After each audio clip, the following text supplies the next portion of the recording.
Hi everybody! Astrobot has taken the gaming industry by storm. It's not hard to see why. Beyond Mario, we've been lacking a first-party mascot platformer for close to 20 years. The 6th generation of consoles was around when this type of game died. That happened because 3D mascot platformers had become oversaturated. Just like battle royales have become played out in the modern era. Seriously, part of why Concord sold only 25,000 units between the PS5 and PC is because of that. Had it launched not long after it started development, things would have been a very different story. But that was 8 years ago, and at this point, gamers want something different. Which is exactly what Astrobot offers players, an experience that is different from the norm. But enough teabagging the Concord corpse. That fruit is so low-hanging, even I'm not going to go for it.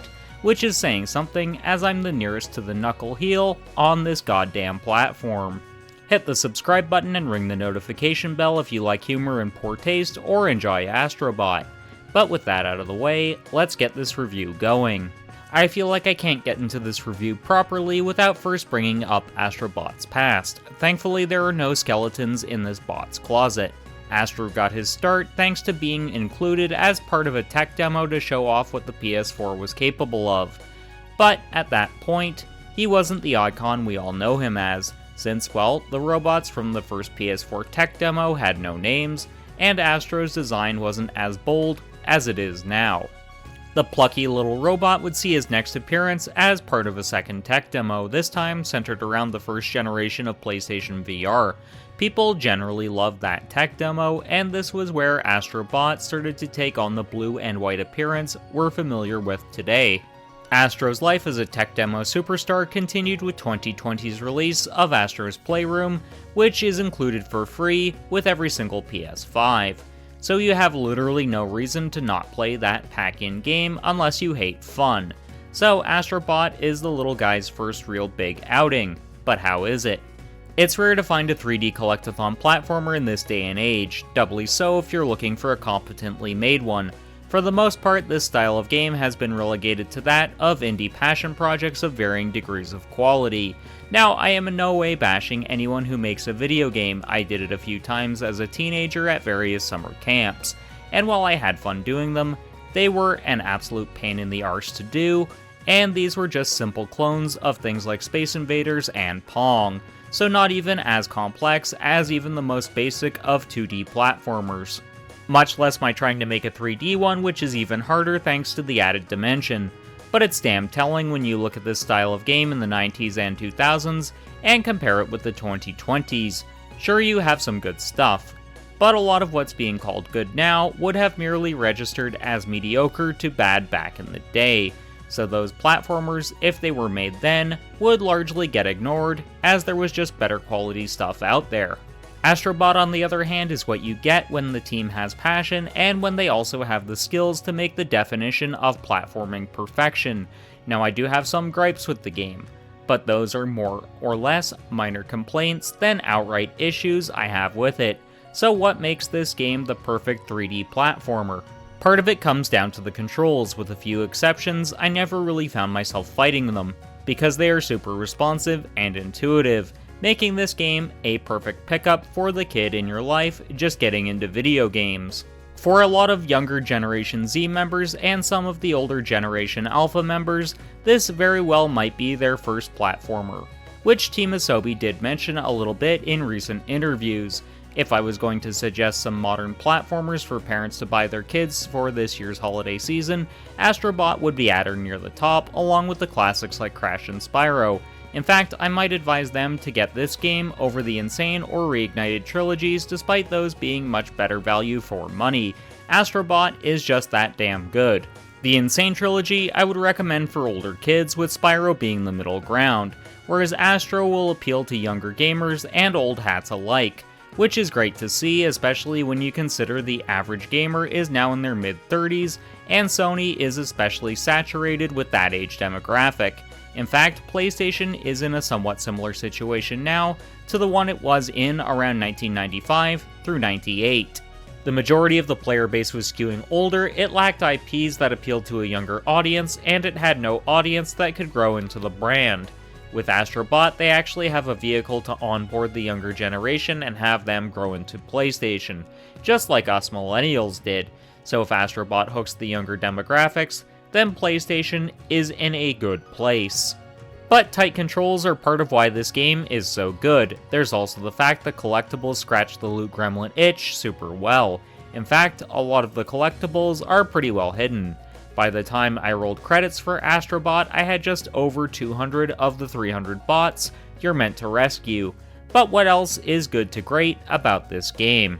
This is one issue I find with modern games. They're a bit boring, they're cookie cutter, and they play things safe, both from a design and style perspective. This is one of Astrobot's strongest aspects. It oozes creativity from the game design level right through to the artistic side of things. Both Ratchet & Clank plus Astrobot really sell the feeling of you're playing a Pixar movie, though Ratchet & Clank leans far more heavily into that aesthetic. But the creativity of Team Asobi is on full display here, whether it's down to the boss fights, which you're probably seeing on screen now, to how well hidden the collectibles are, plus the art style and music are super creative too. On Crash Site, for example, the music reminds me of music you'd find in a Sergio Leone western.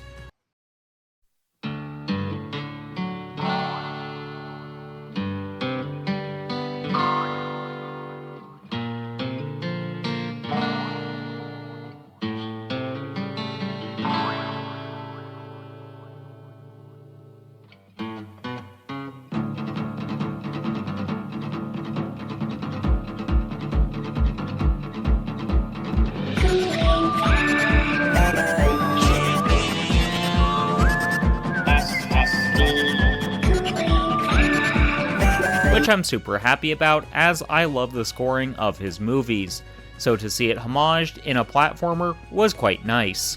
But the sound design is some of the best I've heard in not just modern gaming, but gaming in general. I honestly wish more PS5 games took advantage of the hardware on offer, as the Tempest engine is a unique piece of tech, and I love the idea of custom 3D audio profiles. I'll definitely fuck around with that at some point in time and see if I can get any extra juice from the Astrobot soundscape. As we're still talking about creativity, I have to say Astrobot really makes the most of the DualSense controller and its haptic feedback plus adaptive triggers. A lot of people find those to just be gimmicks and not really game-changing. But honestly, I wish more games utilize these features because they add to the experience instead of detracting. So far, Astro's Playroom and Astrobot are the two games I can think of that make the best usage of both, with Ratchet & Clank Rift Apart slotting in at third place. If you know of any games where the feedback and adaptive triggers are amazing, let me know in the comments. I'm actually considering a list video on the top 10 games that make good use out of the features on offer from the DualSense. Also, if you love secrets, then you're going to really enjoy Astrobot, as the game is brimming with them. Some of them are even a bit mind-bending and will put your observational skills to the test, along with your skills with platforming mechanics. Now that I've discussed what I really like about this game, it's time to touch on some of the negative aspects. There aren't many, so this very well could be the shortest segment of the video. My main complaint is regarding some of the hidden levels. Now I understand they're meant to be the most challenging parts of this game, as they're either triggered by your doing something rather obtuse, or the level wasn't fairly designed. A few of the hidden levels actually had me pretty frustrated, not because of a skill issue, but because they were just more punishing to the player. There's one hidden level, called To the Beat, and I honestly rage quit. I would get to the end point of the level and then have to restart because an enemy got a cheap hit. Unless you're in a boss fight, Astro goes down in one hit, which is a design philosophy borrowed from Crash Bandicoot and Knack. Under normal circumstances, this is fine, as Astro is otherwise a very breezy and easy to play platformer you can get through over the course of a weekend if you're good, a weekend and change if you're going for the Platinum Trophy. However, during these challenge levels, it becomes an absolute ball ache, despite these levels being very short. But otherwise, I have no complaints about this game. The frame rate was stable, which is important in a platformer, but I didn't run into any bugs during my roughly 14 hours with the game so far. Next up, I'd like to discuss who Astrobot is for and if you should buy it at full price or not. Astrobot is of course intended for younger kids just getting into video games. It's not violent, it's simple to pick up and play, but hard to master. It's also meant for those who have a lot of nostalgia for 3D collectathons or those who grew up with the PlayStation brand, as there's tons of deep cuts. I won't get into that, so you can discover them for yourself, should you choose to. My only other gripe with the game is when you get access to a world where you become a PlayStation icon such as Kratos from God of War, Nathan Drake from Uncharted, or Aloy from the Horizon franchise. Sure, these are tons of fun and short segments, but they have different sets of issues that I feel hold them back from being the excellent experiences Team Asobi wanted them to be.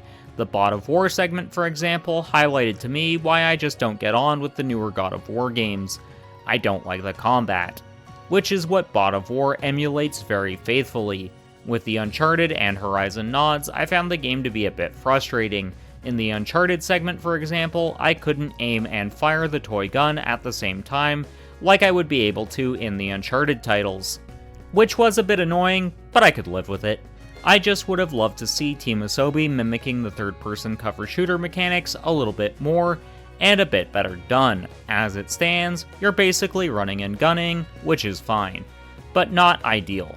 For the Horizon level, I was expecting the bow and arrow to control like it did in Astro's Playroom, which was damn near perfection, but as it stands right now, it just wound up feeling clunky and tacked on. This game isn't for those who hate platformers and those who just want gritty murder sims. I'm joking there, of course. But if you don't get happy seeing Astrobot and his friends in various comedic scenarios, then you need your head examined or you hate fun. But the question still remains, should you buy Astrobot at full price, wait for a sale, or not bother at all? I would say buy it at full price, especially if you want to see Sony prioritize projects like this which have a lot of charm and adheres to one of the commandments of gaming, actually being a fun experience. Unlike anything that has come from the mind of Neil Druckmann. Yeah, that guy's as much of my enemy as Jamie Oliver is for Uncle Roger. Maybe I'll do a top 10 reasons why I hate Neil Druckmann video in the future. So have you bought Astrobot yet? If so, what did you think of it? Like this video if you love Astro.